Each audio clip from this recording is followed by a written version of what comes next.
The similarities between being an actor and a race car driver. I think an actor and a race car driver, you have to be comfortable. You have to find privacy in a public arena, and I think that's very important. And they're very similar in that aspect, I think.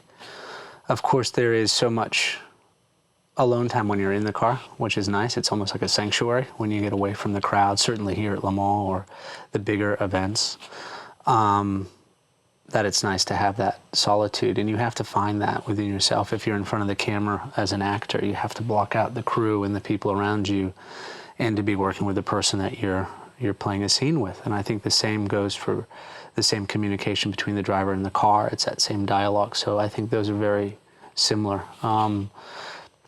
Level of concentration is the same. I mean, certainly the stakes are different, but I find those two to be similar.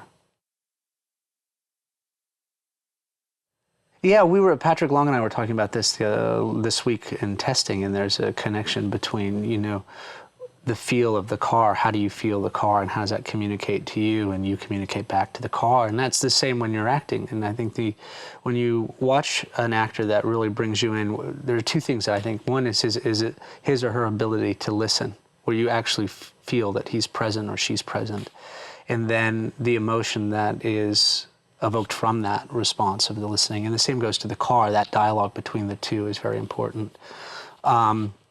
And then I think there's a sense of being lost in the moment, which happens both in the car and with the person you're working with in a scene.